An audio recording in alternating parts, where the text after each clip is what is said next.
Ma'am, turn around right now. Hands behind your back. I am not resisting. I've paid for every item. The receipt is on my phone. I don't care about your phone. You match the suspect description.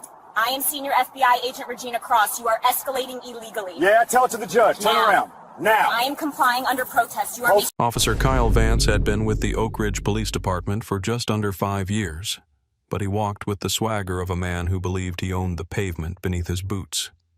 He was 29 years old, a former high school linebacker who had never quite outgrown the need for physical dominance. In his mind, the badge on his chest wasn't just a symbol of public service. It was a shield that protected him from being wrong. He had a reputation in the precinct, though not the one he thought he had. While Vance considered himself a proactive officer, a wolf hunter in the parlance of the more aggressive tactical forums he frequented online, his sergeant saw him differently. Vance was a liability waiting to happen.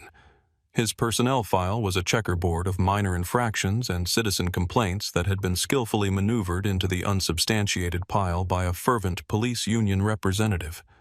There were 7 complaints in total, 4 for rudeness, 2 for unauthorized searches, and 1 for excessive force during a traffic stop that had cost the department a $15,000 settlement to make go away. Vance operated on gut instinct, which is a dangerous thing when your gut is filled with unexamined biases and a hunger for action. On this particular Saturday afternoon, the radio dispatch had come through about a theft in progress at the Sterling Market. The description was vague, a black female medium build refusing to scan items, but Vance had filled in the blanks before he even turned his siren on. In his head, he was already visualizing the suspect uncooperative, likely desperate, probably someone from out of town coming into the wealthy suburb of Oak Ridge to steal high-end goods. He didn't see a person when he pulled up. He saw a target. He didn't see the luxury sedan. He saw a getaway vehicle. And he certainly didn't see the woman standing there for who she actually was. He saw defiance. And for a man like Kyle Vance, defiance was the ultimate offense. "Ma'am, turn around. Hands behind your back." Vance barked, his hand resting on his holster, the thumb brake unsnapped. "I am not turning around," the woman said. Her voice wasn't loud, but it possessed a timbre of authority that usually made junior officers straighten their spines instinctively. "I am Senior Special Agent Regina Cross, Federal Bureau of Investigation. I am identifying myself to you now. I have my credentials in my purse, which is on the front seat. I have my digital receipt on this phone. You are about to cross a line you cannot uncross." Vance laughed. It was a short, sharp bark of a laugh. "FBI right. And I'm the Director of Homeland Security. Every shoplifter has a story. Turn around or I will assist you to the ground." "Officer, look at the situation," she said, her eyes tracking the movement of his hand near his weapon. "I am standing still. I am not fleeing. I am offering you proof of purchase. You are escalating a non-event based on hearsay. I'm detaining you for investigation of felony theft." Vance stepped into her personal space, his chest puffed out. "Last warning." Regina Cross looked at him, really looked at him. She saw the dilated pupils, the sheen of sweat on his upper lip, the rigid posture of a man terrified of losing control. She had interrogated cartel sicarios and negotiated with domestic terrorists who had far more discipline than the man standing in front of her. She knew in that moment that reason would not work. This officer had already written the script in his head, and he was determined to see it through to the final act. "I am complying under duress," she said, clearly ensuring the bystanders who had stopped their carts could hear her. "I am not resisting, but make no mistake, officer, you are making a career-ending decision." Vance didn't answer. He grabbed her left wrist and wrenched it behind her back with enough force to strain the rotator cuff. He was 29, acting on impulse. She was 52, acting on decades of discipline. It was a collision of 2 worlds, and only one of them understood the gravity of the explosion that was about to happen. To understand how egregious this mistake was, you have to understand who Regina Cross was. Regina had joined the Bureau 25 years ago at a time when black women in federal law enforcement were a rarity, often relegated to background checks or administrative support. She had fought for every inch of ground she gained. She started in the chaotic field office in Chicago, working bank robberies before transferring to the organized crime division in New York. She had spent the better part of a decade dismantling RICO predicates, tracking money laundering schemes through shell companies in Panama, and building cases against men who killed people for a living. She was currently the senior supervisory resident agent in charge of a specialized public corruption task force. Her days were spent reviewing wiretap transcripts, managing high-level confidential informants, and ensuring that her team of 20 agents adhered to the strictest interpretations of constitutional law. Her colleagues called her the Scalpel because she didn't just hack away at criminal enterprises. She dissected them with surgical precision until there was nothing left but the truth. At 52 years old, Regina carried herself with the quiet confidence of a woman who had seen the worst of humanity and remained uncorrupted. She was impeccable in her standards. She was the instructor at Quantico who failed recruits for cutting corners. If you don't have the paperwork, she would tell them, you don't have the case. And if you don't have the case, you're just a thug with a badge. That Saturday was supposed to be her respite. Her daughter, a surgeon at the university hospital, was coming over for dinner with her husband. It was a rare occasion where the family could gather without pagers going off or urgent briefings calling Regina away. She had planned a menu centered around bone-in ribeyes, a specific vintage of Cabernet, and a rosemary potato dish that took 3 hours to prep. She had chosen Sterling Market because they had the best butcher counter in the county. Sterling Market sat in the heart of the Oak Ridge Commercial District, a sprawling complex of high ceilings, polished concrete floors, and organic produce sections that misted the vegetables every 10 minutes. It was the kind of place where classical music played softly over the speakers and the shopping carts had cup holders for lattes. It was a place designed to make the upper middle class feel comfortable, safe, and exclusive. Regina had arrived at 1:15 p.m. She was dressed in casual Saturday attire for her dark tailored slacks, a cashmere sweater, and a light trench coat. She looked exactly like what she was, a successful professional running errands. She had navigated the aisles efficiently, selecting the steaks, picking out the wine, and grabbing fresh herbs. When she reached the checkout area, the lines for the cashiers were backed up into the aisles. Being efficient and comfortable with technology, Regina opted for the Scan and Go app that Sterling Market had recently promoted. It allowed customers to scan barcodes with their phone pay via the app and simply show a QR code at the door if asked. It was designed for convenience. Regina scanned every item: the steaks, the wine, the potatoes. The total came to $184.50.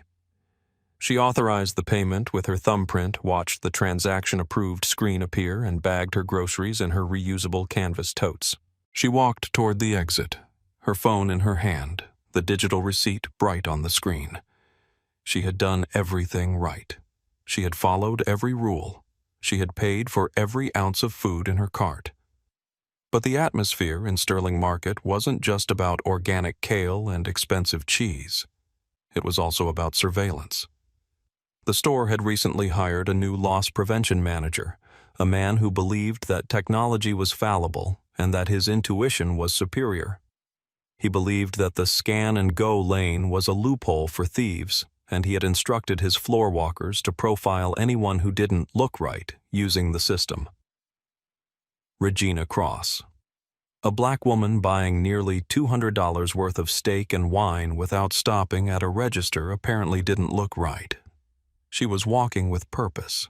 She wasn't looking around nervously, which a trained observer would recognize as innocence, but which a biased observer interprets as arrogance.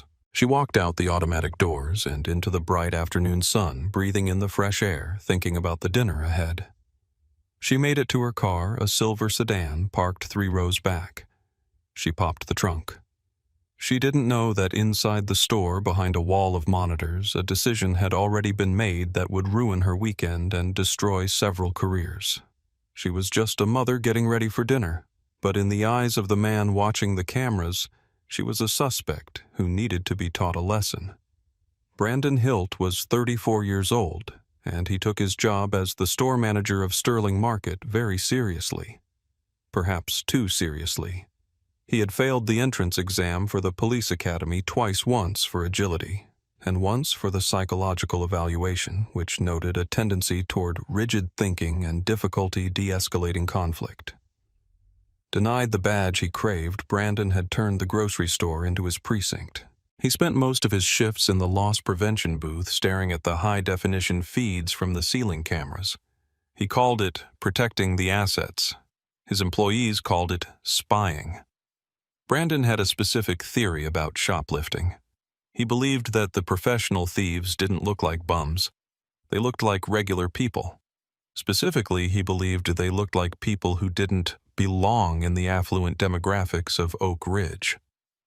When he saw Regina Cross on Monitor 4, his internal alarm bells rang, not because she slipped something in her pocket she hadn't, not because she was looking for blind spots she wasn't, but because she was scanning expensive items too quickly. "Look at that," Brandon muttered to the teenager sitting next to him, a bored stock boy named Jason. "She's scanning the cheap stuff and throwing the steaks in the bag. I guarantee it." "She looks like she's scanning the steaks, Brandon," Jason said, squinting at the screen. "See?" She pointed the phone right at the package. "Sleight of hand," Brandon said, confident in his delusion. "They use screenshots of cheaper items. It beeps, but they're paying for carrots and walking out with ribeyes. It's a common scam. I saw a video about it on Reddit." Brandon watched her walk toward the exit. He could have walked down to the door. He could have asked, "Excuse me, ma'am, can I just verify your digital receipt?" It was standard policy. It was polite. It was all that was required. But Brandon didn't want to verify. He wanted to catch. He wanted the adrenaline rush of the apprehension. He wanted to be the hero who stopped the ring of thieves he was convinced was plaguing his store. He didn't stop her at the door. He let her exit. In his mind, this confirmed the crime. Once she passed the threshold, it was a felony. He picked up the phone and dialed 911. He didn't use the non-emergency line. 911. What is your emergency? This is Brandon Hilt, manager at Sterling Market on Highland Avenue.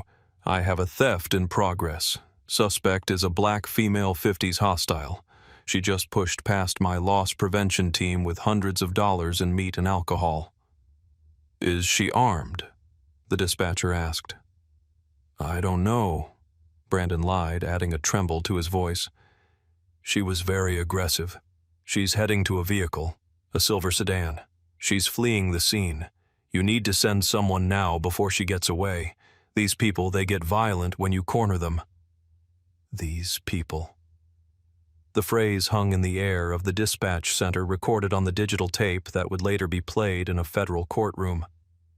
Officers are en route, the dispatcher said. Do not approach the suspect. I'm locking the doors, Brandon said, hanging up. He felt a surge of power. He turned to Jason. That's how you handle it. You don't let them walk over you.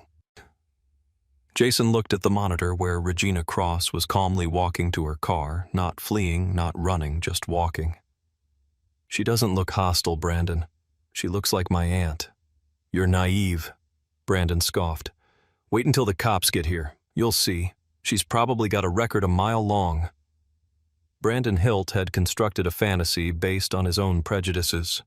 He had weaponized the police force against a paying customer because he couldn't conceive of a reality where a black woman could buy expensive steak without stealing it. He smoothed his tie, checked his reflection in the monitor, and waited for the show to begin, completely unaware that he had just lit the fuse on a bomb that would blow his life apart. The wail of the siren cut through the Saturday afternoon calm like a jagged knife. Regina paused a bag of potatoes in her hand and looked toward the entrance of the parking lot. An Oak Ridge patrol cruiser swerved into the lot, bypassing the lanes and cutting diagonally across the empty spaces.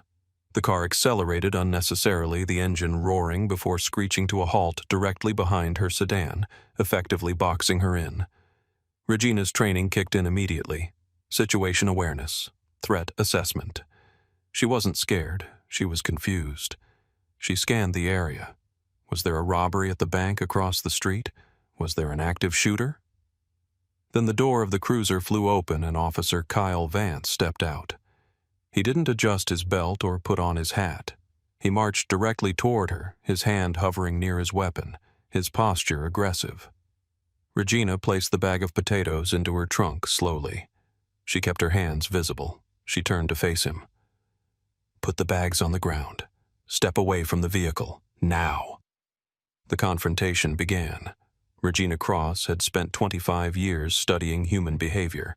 She knew how to read micro-expressions. She saw the tightness in Vance's jaw, the tunnel vision in his eyes. This wasn't an inquiry. It was an ambush. "Officer," Regina said, her voice measured, aiming for de-escalation. "I assume you're responding to a call. I believe there has been a misunderstanding.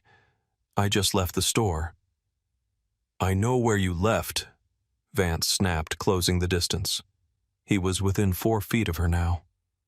"The manager witnessed you bypass the registers. That's theft. Class B misdemeanor, maybe felony depending on the value. Now back away from the car." "I used the Scan and Go app," Regina explained, holding her phone up the screen, still glowing with the receipt. "It's a valid transaction. If you look at this screen, you will see the timestamp, the items, and the payment confirmation. It matches the contents of these bags." Vance didn't look. He didn't even glance at the phone. To him, the phone was a distraction. It was a prop. In his experience, which was limited and skewed, suspects used phones to call for backup or to film him. He swatted the air near her hand. "Put the phone away. I'm not playing tech support with you. I'm conducting an investigation."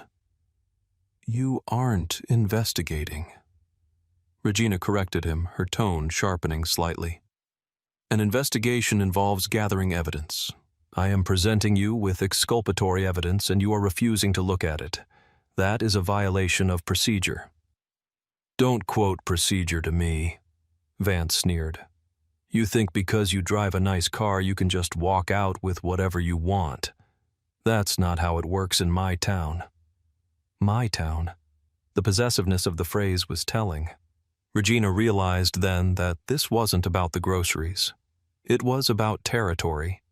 It was about a young man with a badge feeling the need to assert dominance over a woman who didn't look like she belonged in his territory.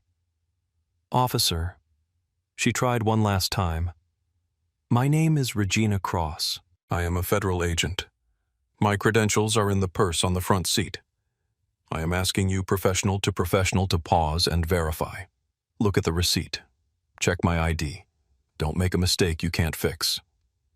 Vance's face reddened. The mention of her status didn't give him pause. It insulted him.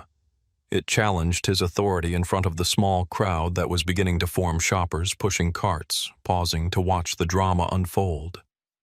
"I don't care if you're the president," Vance said, his voice rising for the audience. "You're a suspect in a larceny, and you're failing to comply with a lawful order." "The order is not lawful if the premise is false," Regina said calmly. "That's it." Vance lunged. He didn't guide her. He didn't ask her to turn around again. He grabbed her. He grabbed a woman who had served her country for a quarter of a century, a woman who had put violent criminals behind bars, a woman who was currently buying dinner for her family. He grabbed her like she was a threat. Regina didn't fight back. She knew that any physical resistance would be used to justify excessive force. She went rigid, allowing him to spin her around. But as he did, she spoke loudly, her voice projecting to the witnesses. "I am not resisting. I am a federal agent. This officer is refusing to verify my identification." Vance slammed her hip against the quarter panel of her sedan. The dull thud echoed in the parking lot. The investigation was over. The assault had begun. The sensation of cold steel ratcheting around her wrists was familiar to Regina, but only from the other side. She had handcuffed hundreds of people. She knew the technique. She knew how to do it firmly but safely. Vance did not care about safety. He cinched the cuffs tight, pinching the skin on the underside of her wrists. He pulled her arms up high behind her back, a leverage move designed to inflict pain and force submission. Regina winced, feeling the strain in her shoulders, but she refused to cry out. She would not give him the satisfaction of hearing her pain. "You are under arrest for shoplifting disorderly conduct and resisting arrest." Vance panted the physical exertion of manhandling a compliant woman apparently taxing him. "You have failed to read me my rights." Regina said, her face pressed against the warm metal of her car. "You'll get your rights at the station," Vance muttered. Around them, the atmosphere had shifted. This wasn't 1990. Every person standing near a car had a smartphone. 3 different people were filming. A middle-aged man in a polo shirt stepped forward, his phone held horizontally. "Hey, officer," the man called out. "She showed you her phone, I saw it. She tried to show you the receipt." "Back up," Vance yelled over his shoulder, one hand pressing Regina's head down. "Interfering with an arrest is a crime. Back up or you're next." "I'm not interfering, I'm documenting," the man shouted back. "She said she's FBI. Did you check her badge?" "It's a fake," Vance yelled back, a lie he invented on the spot to justify his actions to the crowd. "She's got a fake badge, back off." Regina closed her eyes for a second. Fake badge. He had dug the hole so deep now that he would never see the sun again. "Officer," Regina said, her voice low and deadly calm. "My purse is on the front seat. My badge is in a leather wallet. It has a holographic seal. It has a chip. If you transport me without verifying that credential, you are committing a federal kidnapping." "Shut up," Vance said. He yanked her away from her car. "Get in the cruiser." He marched her across the asphalt. He didn't grab her purse. He didn't secure her vehicle. He left the trunk open, the groceries exposed. He left her federal credentials, her service weapon, which was in a lockbox in the trunk, thankfully, and her phone behind. He shoved her into the back of the patrol car. The hard plastic seat was unforgiving. The cage separated them. As he slammed the door, Regina looked out the window. She saw Brandon Hilt, the manager, standing at the glass doors of the Market Arms, crossed a smug smile on his face. He looked like a man who had won a prize. Vance got into the driver's seat. He didn't buckle her in. He threw the car into reverse, nearly hitting a cart return, and peeled out of the parking lot. Regina sat in the back, her wrists burning, her mind racing. She wasn't thinking about the humiliation. She was past that. She was thinking about the timeline. She was thinking about the statutes. Title 18, U.S. Code Section 242, Deprivation of Rights under Color of Law. Fourth Amendment violation. False imprisonment. She began to memorize the details. The time on the dashboard clock, 1:38 p.m. The badge number on the passenger side dash, 4922. The speed he was driving, 45 in a 30 zone. "You're making a mistake," she said from the back seat. Vance looked at her in the rearview mirror, his eyes cold. "Save it for the judge, lady. You think you're special? You're just another thief." He turned up the radio, drowning out the silence, drowning out the truth, driving them both toward a destination that would end his life as he knew it. The drive to the precinct took 12 minutes. Vance drove with aggressive silence, occasionally tapping the steering wheel to the beat of a rock song. He felt good. He felt like he had cleaned up the streets. He was already composing the narrative in his head for the report. Suspect became belligerent, claimed false authority, resisted detention. They pulled into the sally port of the Oak Ridge police station. The heavy garage door rattled shut behind them. Vance hauled Regina out of the car. "Let's go," he said, gripping her arm again. He marched her through the booking doors, past the holding cells, and into the main processing area. It was a Saturday, so the skeleton crew was on duty. But the watch commander was Sergeant Tom Miller, a 58-year-old veteran who was 6 months away from retirement. Miller had been a cop since before Vance was born. He knew the difference between a criminal and a mistake. Miller looked up from his paperwork as Vance shoved Regina toward the bench. Miller saw a woman in expensive clothes, barefoot because her loafers had fallen off during the scuffle, hair slightly mussed, but eyes blazing with a terrifying intelligence. "What do we have, Vance?" Miller asked, his eyes narrowing. "Shoplifting at Sterling Market. Felony amount. Resisting. Impersonating an officer. Vance recited proudly. Impersonating. Miller stood up. He walked around the desk. She claims she's FBI. Vance scoffed. Said she had a badge in her car. I didn't fall for it. Miller stopped. He looked at Regina. He looked at her posture. He looked at the quality of her slacks. He looked at the way she was looking at him, not with fear, but with expectation. Ma'am, Miller said, his voice dropping an octave. Who are you? I am Senior Supervisory Resident Agent Regina Cross, Federal Bureau of Investigation Public Corruption Task Force, she recited. My badge number is 8849. My supervisor is Assistant Director Cohen. You can reach the field office at 555-0199. Officer Vance left my credentials, my phone, and my unsecured vehicle in the parking lot of Sterling Market. The silence that followed was absolute. It was heavy. It was the sound of a career dying. Miller turned to Vance.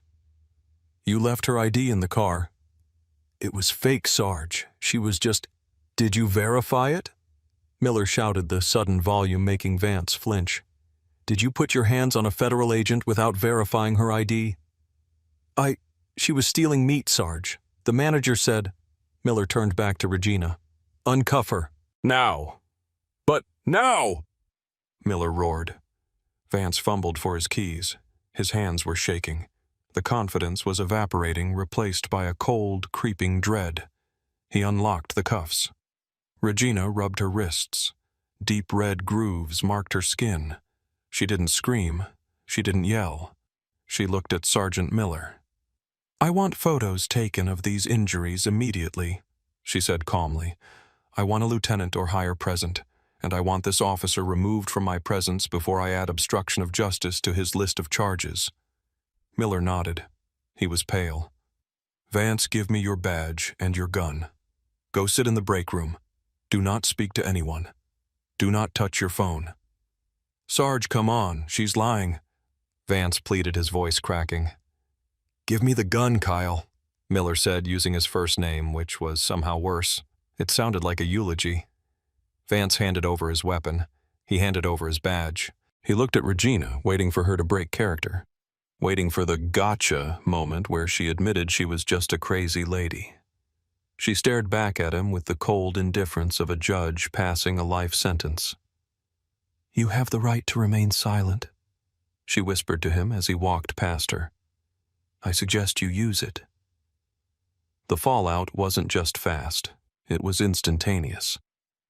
By the time Regina was giving her official statement to the chief of police, who had driven in from his golf game in a panic, the videos were already trending on X, formerly Twitter, and TikTok. The man in the polo shirt had uploaded his footage with the caption, Cop ignores proof arrests. Black FBI agent for shopping. Oak Ridge, #police brutality. The video was damning. It showed Regina clearly offering her phone. It showed Vance refusing to look. It showed the violent arrest of a calm woman. It showed the crowd yelling that she was innocent. By 5:00 p.m., the hashtag #shoppingwhileblack was the #1 trend in the United States. By 6:00 p.m., the FBI released a statement. Usually the Bureau is reserved. Not this time. The statement was blistering. The FBI is aware of the unlawful arrest of a senior agent in Oak Ridge. We are launching an immediate civil rights investigation into the conduct of the Oak Ridge Police Department and the circumstances surrounding the detention of our agent. We condemn racial profiling in all its forms. The news trucks arrived at Sterling Market just as the sun was setting. They filmed the empty spot where Regina's car had been. It had been retrieved by the police and returned to her personally by the captain. They filmed the manager Brandon Hilt trying to sneak out the back door. Hilt didn't make it to his car before the district manager of the grocery chain called him. He wasn't just fired, he was banned from the property. Sterling Market's corporate headquarters issued a frantic apology, promising a $100,000 donation to civil rights charities, but the stock price had already dipped 4% in after-hours trading. The internet had found Hilt's social media exposing a history of racist memes and Blue Lives Matter rhetoric that contradicted his claim of unbiased loss prevention. As for Officer Kyle Vance, there was no union protection that could save him from this. The video evidence of him lying about the badge, claiming it was fake without checking it, destroyed his credibility. Giglio material. The chief of police suspended him without pay pending termination. Regina didn't go home to cook her ribeyes.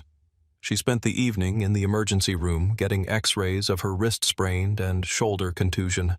Her daughter and son-in-law met her there, furious, terrified, and heartbroken. "I'm fine," Regina told them, her arm in a sling. "I'm fine, but he picked the wrong one today." She wasn't just talking about herself. She was talking about every person Vance had stopped before, every person who didn't have a badge, every person who couldn't fight back. She was the wrong one because she was the one who could stop him. The wheels of justice grind slow, but when they are greased by a federal civil rights lawsuit and viral video evidence, they can move with terrifying speed. The lawsuit was filed 3 weeks later. Cross v. The City of Oak Ridge Sterling Markets et al. The complaint alleged unlawful search and seizure, excessive force, false imprisonment, defamation, and violations of the Civil Rights Act of 1964. The city didn't want a trial. They couldn't afford a trial. A jury seeing Regina Cross articulate decorated wounded against Kyle Vance would have resulted in an astronomical verdict. 10 months after the incident, the settlement was announced. The City of Oak Ridge paid $3.5 million. Sterling Markets Insurance paid $2.5 million. It was one of the largest settlements for a single arrest in the state's history. But money was not the only demand Regina made. She demanded policy changes. Because of the Cross decree, the Oak Ridge Police Department was forced to implement mandatory duty-to-verify protocols. No officer could arrest a person claiming exempt status or professional credentials without supervisor verification. They implemented mandatory body cam audits. Kyle Vance was fired. His certification was revoked by the State Standards Board, meaning he could never work as a police officer in the state again.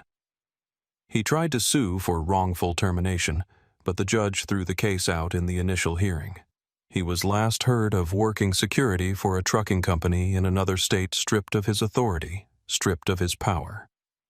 Brandon Hilt was sued personally for defamation. He filed for bankruptcy. Regina Cross retired from the FBI 2 years later. She didn't retire because of the incident. She retired because she was ready. She used a portion of the settlement money to start a legal defense fund for women of color who had been wrongfully accused of retail theft. On her final day at the Bureau, she stood in front of the new class of recruits at Quantico. She didn't talk about the cartels she busted or the corrupt politicians she jailed. She talked about the grocery store. "You are given a gun and a badge," she told the silent room. "These are tools, but your most important tool is your eyes. If you let your bias cover your eyes, you are blind. And a blind man with a gun is not a protector. He is a danger. Don't be a danger. Be the truth." It is a terrifying thought, isn't it? That a woman like Regina Cross, with her credentials, her experience, and her calm, could still be dragged out of her car and handcuffed because of a hunch based on the color of her skin. It forces us to ask the uncomfortable question. If they did this to a federal agent, what are they doing to the nurse, the teacher, the student? The grandmother who has no badge to show justice was served in this case, but only because Regina had the power to demand it. True justice will be when we don't need a badge to be treated with human dignity. What do you think? Should officers be personally liable for financial damages when they violate civil rights, rather than the taxpayers footing the bill?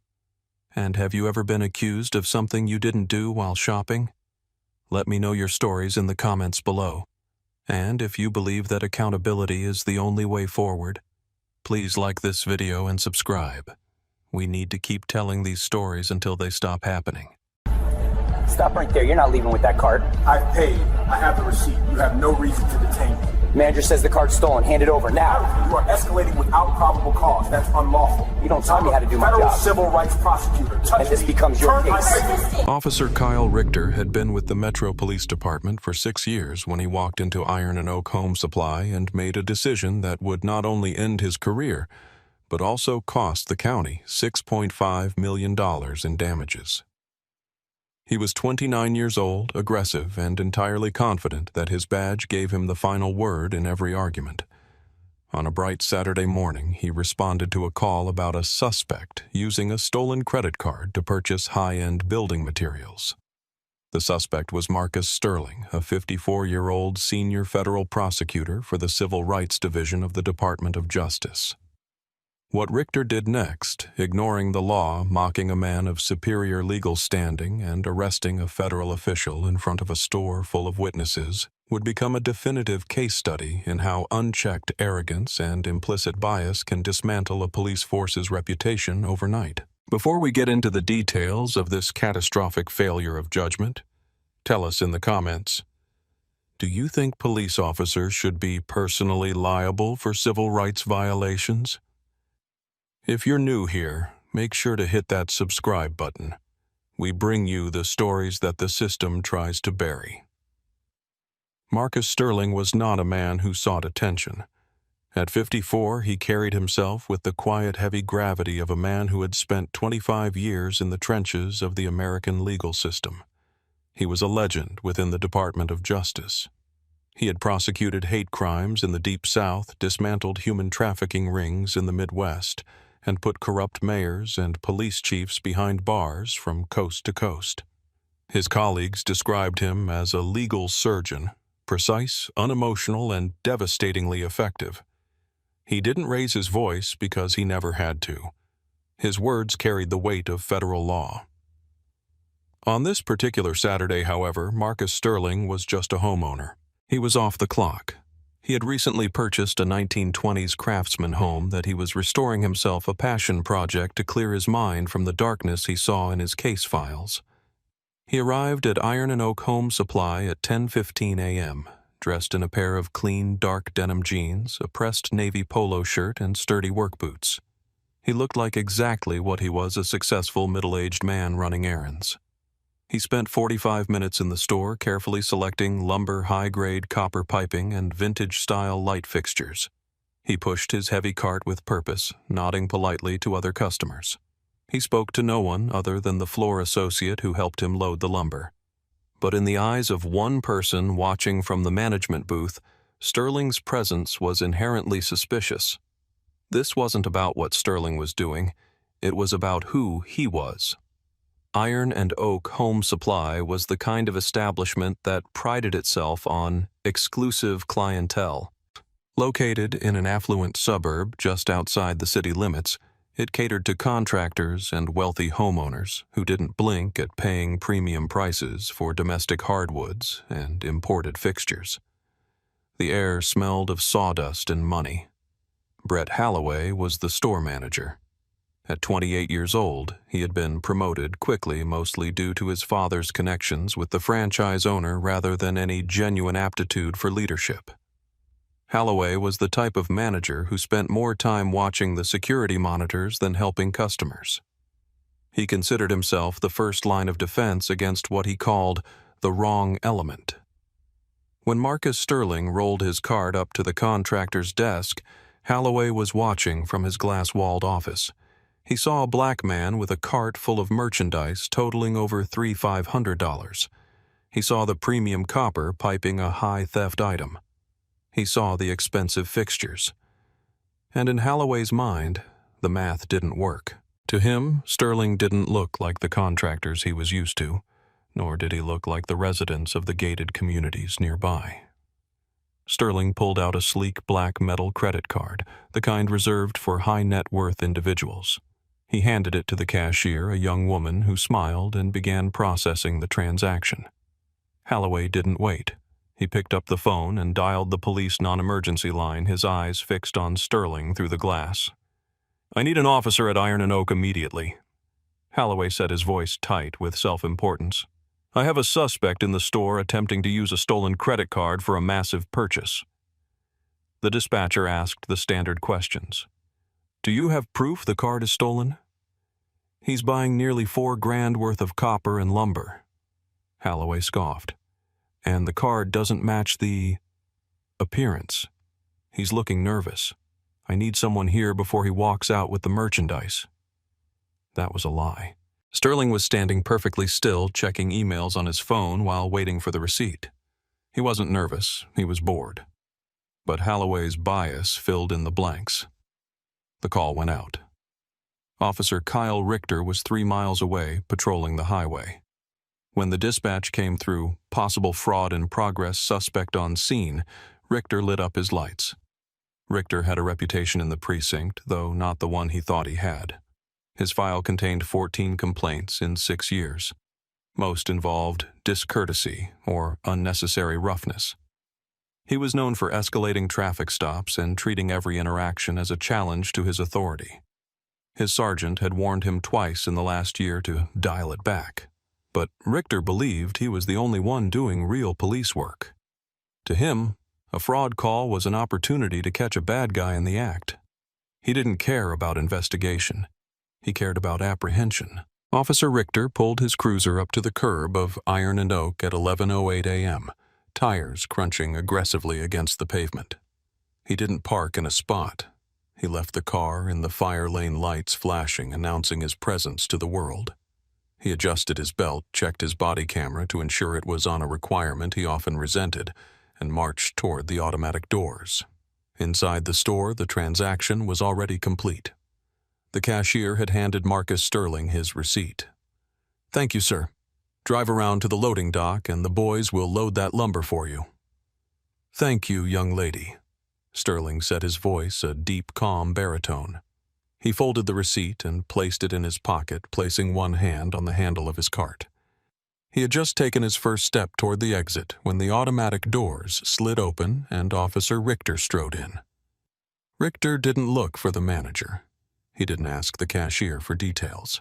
He scanned the front of the store, saw the only black man at the counter with a loaded cart, and made a beeline for him. The store went silent. Customers in the paint aisle stopped mixing colors.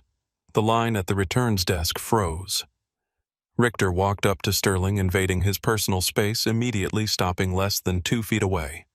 He placed a hand on his holster, not drawing, but signaling dominance.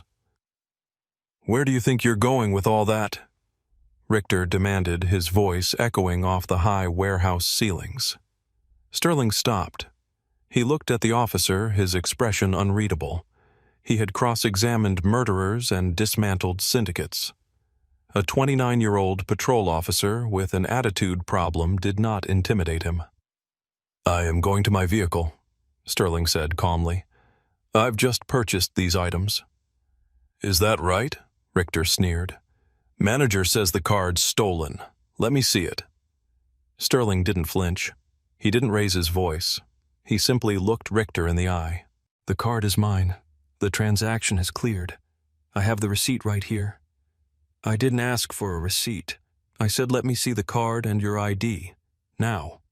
Officer, Sterling said, shifting his stance slightly to face him fully, I am under no legal obligation to provide identification to you unless I am being detained for a suspected crime. Do you have reasonable, articulable suspicion that I have committed a crime, or are you acting on a hunch? Richter's face flushed red. He wasn't used to suspects quoting the law. He was used to fear. He was used to submission. You want to play lawyer fine. You're detained. Suspected credit card fraud and theft. Now give me the ID or you're going in cuffs. This is a mistake, Sterling said, his voice dropping an octave, becoming colder. I am asking you to pause and think. I am a senior federal prosecutor. My credentials are in my back pocket. If you reach for your handcuffs, you are violating my civil rights under color of law. The air in the store was thick with tension. Brett Holloway, the manager, had come out of his office and was standing near the customer service desk. Arms crossed, a smug look of vindication on his face. Several customers had their phones out recording. Richter laughed. It was a short, sharp bark of disbelief. Federal prosecutor? Yeah, right. And I'm the police commissioner. You guys always have a story. It is not a story, Sterling said. It is a fact. Verify it. Call your watch commander. Do not touch me. Richter had heard enough. In his mind, this was a classic delay tactic. The suspect was arrogant, defiant, and making a scene. Richter stepped forward, grabbing Sterling's left wrist and twisting it behind his back with force that was entirely unnecessary for a compliant subject. Turn around, Richter shouted. Sterling didn't fight. He didn't pull away. He knew that any physical resistance, no matter how slight, would be used to justify further violence. He allowed his arm to be twisted, wincing slightly as the joint was torqued. I am not resisting, Sterling announced, clearly looking directly at the nearest smartphone camera. I am complying with this officer's unlawful orders. I am Marcus Sterling, United States Department of Justice. I am being arrested without probable cause. Shut up. Richter slammed Sterling against the checkout counter. The sound of Sterling's chest hitting the metal echoed through the store. Stop resisting. I am not resisting. Sterling repeated, his face pressed against the cold countertop. Richter yanked Sterling's other arm back and slapped the handcuffs on. He ratcheted them tight, too tight. The metal bit into Sterling's wrists. Richter patted him down, roughly pulling the wallet from his back pocket. He opened it, glanced at the badge and the federal ID card inside, and scoffed. Nice printer you got, Richter said, tossing the wallet onto the counter like it was trash. Looks almost real. You can explain it to the judge. That is federal property you just discarded, Sterling said. You are currently in violation of Title 18 United States Code Section 242. You are depriving me of my rights under color of law. This carries a prison sentence, officer. You have the right to remain silent, Richter recited loudly, enjoying the theater of it. So use it. He grabbed Sterling by the arm and marched him toward the exit. Holloway, the manager, nodded at Richter as they passed. Thanks, officer. Good work. No problem, Richter said. We got him. Sterling said nothing more. He walked with his head high despite the handcuffs. He was no longer a shopper. He was a prosecutor building a case. He was memorizing timestamps. He was noting the lack of Miranda warning regarding the interrogation. He was cataloging the excessive force. He was preparing to destroy Officer Richter's life not with violence but with the absolute crushing weight of the law. The ride to the precinct took 20 minutes. Officer Richter spent the first 10 minutes on his radio bragging to dispatch. One male in custody. Fraud resisting possession of forged government documents. Yeah, he had a fake Fed badge. Real piece of work. In the back seat, Marcus Sterling sat in silence. The pain in his wrists was sharp, but he pushed it aside. He focused on the reflection of the officer's eyes in the rearview mirror. He saw arrogance. He saw a man who had never been told no. You're quiet now, Richter said, glancing back. Ran out of legal advice. Sterling stared straight ahead. I am waiting for your supervisor. You'll be waiting a long time, pal. You're going to booking. When they arrived at the precinct, Richter pulled Sterling out of the car and paraded him through the back entrance. He walked him past the holding cells and up to the intake desk. The desk sergeant on duty was Thomas Miller, a 58-year-old veteran who had seen everything. He was 2 years from retirement, tired, and possessed a nose for trouble. He looked up as Richter shoved Sterling toward the counter. What do we have, Richter? Miller asked, his voice weary. Credit card fraud at Iron and Oak, resisting, and look at this. Richter tossed Sterling's wallet onto the high desk. Carrying a forged federal badge. Guy claims he's a prosecutor. Sergeant Miller picked up the wallet. He opened it. He looked at the badge, the heavy gold shield of the Department of Justice. He looked at the ID card with its holographic seal and the signature of the Attorney General. Miller had worked joint task forces with the feds back in the 90s. He knew what a fake looked like. This was not a fake. Miller felt a cold drop of sweat slide down his spine. He looked at the name on the ID, Marcus A. Sterling, Senior Prosecutor, Civil Rights Division. Miller froze. He knew that name. Every cop who paid attention to the news knew that name. Sterling was the man who had indicted the entire corrupt narcotics squad in the neighboring county 3 years ago. Miller looked up at Sterling. The man in handcuffs was staring at him with a gaze that could cut glass. "Sergeant," Sterling said calmly, "please check the database, and then please call your watch commander." Miller looked at Richter.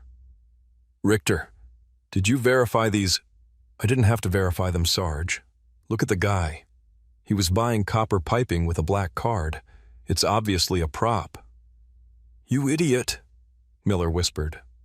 The color drained from his face. "Richter, take the cuffs off, now." "What, no? He's a suspect." "I said, take them off," Miller roared, standing up and slamming his hand on the desk. "Do you know who this is? This is Marcus Sterling. He's not a fake. He's the head of the Federal Civil Rights Task Force for this district." Richter blinked. "What?" "Uncuff him."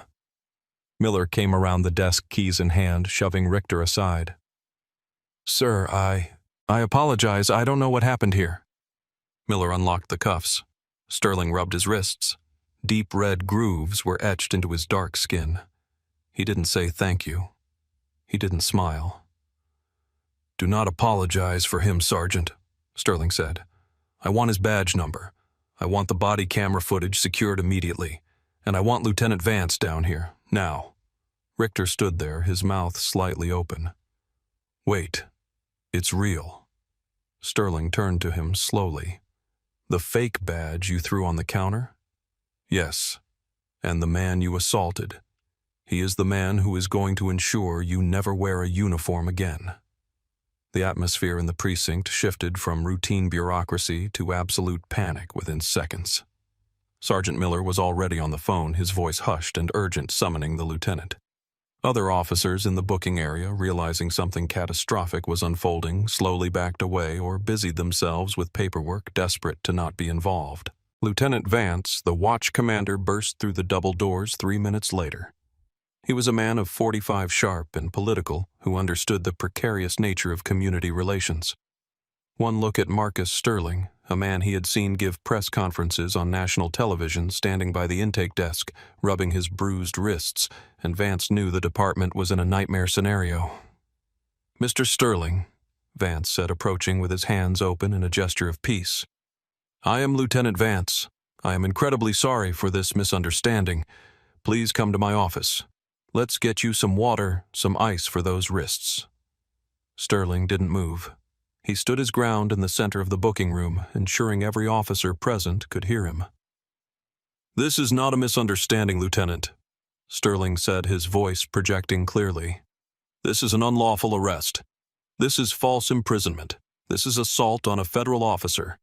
And it was motivated by racial bias." "Sir, I assure you, you can assure me of nothing." Sterling cut him off. He pointed a long finger at Officer Richter, who was now standing in the corner looking pale and small. "That officer refused to verify my identification. He refused to articulate reasonable suspicion. He used excessive force on a compliant subject. And he told me that my federal credentials were fake because, in his view, a black man could not possibly hold this office." Richter tried to speak up. "Lieutenant, he was acting suspicious at the store. The manager said—" "Quiet," Vance snapped at Richter. "Not another word." Sterling turned his gaze back to Vance. "I am not going to your office. I am not drinking your water. I am formally notifying you that I am pressing charges. I want that man's badge and sidearm taken from him, right now, in front of me." Vance hesitated. Procedurally, this was irregular, but legally, he was looking at a federal prosecutor who had been wrongfully shackled. "Do it," Sterling said, "or I will make the obstruction charge include you." Vance turned to Richter. He looked tired. "Richter, badge and gun. Put them on the desk." "Lou, come on." Richter pleaded, his voice cracking. I was just doing my job. You arrested a U.S. attorney for shopping, Richter. Give me the gear. Richter's hands shook as he unbuckled his belt. He unclipped his holster and placed the heavy Glock on the counter. Then he unpinned the silver badge from his chest. The sound of it hitting the laminate surface was the only sound in the room. You are placed on administrative leave effective immediately pending an internal affairs investigation, Vance said. Go home. Sterling watched Richter walk out the door stripped of his authority. Then he turned to Vance. Secure the evidence, Lieutenant. My team will be in touch on Monday. And tell your chief to expect a call from the Attorney General. Sterling picked up his wallet, checked that his badge was undamaged, and walked out of the precinct. He hailed a cab back to the hardware store to get his car. He didn't look back. By Monday morning, the story wasn't just local news. It was a national firestorm. A customer in the store had uploaded the video to social media on Saturday night. The clip, titled, "Cop Arrests Innocent Man for Shopping While Black," had 4 million views by Sunday noon. It showed everything: Sterling's calm demeanor, his clear statement of his rights, his offer of ID, and Richter's sneering dismissal. It showed the violent twist of the arm and the slamming of the prosecutor against the counter. But the real bombshell dropped when the identity of the suspect was revealed. Headlines screamed across the internet: Civil rights prosecutor arrested by racist cop. Department of Justice official handcuffed buying lumber. On Tuesday, Marcus Sterling filed a federal lawsuit. It was a masterclass in legal drafting. He didn't just sue Officer Richter. He sued the city, the police department, and Iron and Oak Home Supply. The lawsuit alleged violations of the 4th and 14th Amendments, false arrest battery, and defamation. But because Sterling was who he was, he went further. He used his knowledge of the system to demand the discovery of documents that normally stay hidden. He subpoenaed Officer Richter's entire disciplinary history. It revealed 18 prior complaints, 12 of them from black men alleging harassment. All had been dismissed by Internal Affairs as unfounded. He subpoenaed the 911 calls from Iron and Oak Home Supply. The records showed that Brett Holloway, the manager, had called the police on black customers 6 times in the last 8 months. None of those calls had resulted in a conviction. One was for a man looking at tools for too long. Another was for a woman opening a box to check the contents. The deposition of Brett Holloway was brutal. Sterling's legal team, his own colleagues from private practice, dissected the manager. Mr. Holloway, the attorney asked, what specific behavior made you believe Mr. Sterling's credit card was stolen? Well, it was a lot of money, Holloway stammered. Do white contractors spend $3,500 in your store? Yes. Do you call the police on them? No, but he didn't look like a contractor. He didn't look like a contractor? Or did he not look white? Holloway had no answer. The silence was recorded for the jury. The police department tried to settle quickly. They offered $2 million. Sterling rejected it. He wasn't looking for a payday. He was looking for a precedent. He demanded a public admission of wrongdoing and a federal consent decree to overhaul the department's hiring and disciplinary practices. The city council, terrified of a public trial where a federal prosecutor would take the stand against their own police force, caved. The settlement was finalized 6 months later. The city agreed to pay Marcus Sterling $6.5 million in damages. Iron and Oak Home Supply settled separately for an undisclosed amount, rumored to be in the 7 figures.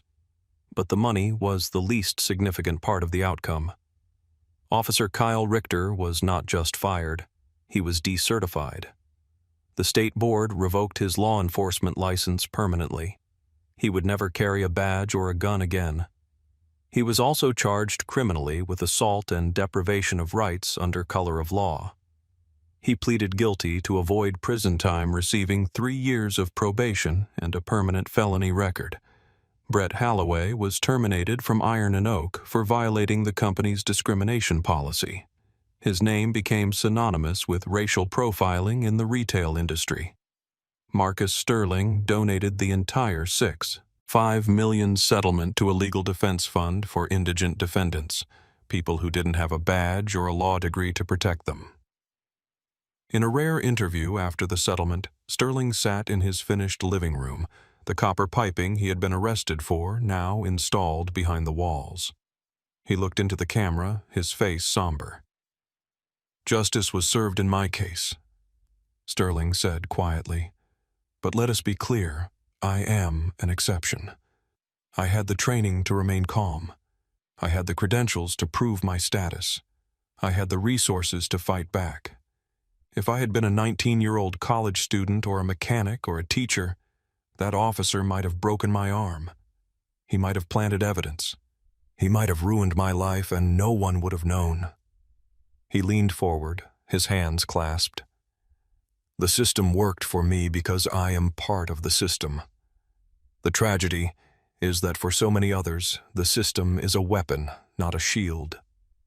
It's a chilling thought to end on. If a man like Marcus Sterling, a man who represents the United States government, isn't safe from bias while buying lumber on a Saturday morning, it forces us to ask, how many Officer Richters are still on patrol, and how many innocent people are sitting in cells right now because they didn't have a gold badge in their back pocket? What do you think needs to change to stop this from happening? Should police carry personal liability insurance? Should making a racially biased 911 call be a crime? Let us know your thoughts in the comments below. Thank you for watching. If you believe these stories need to be told, please like and share. Stay safe. Look out for one another, and we'll see you in the next video.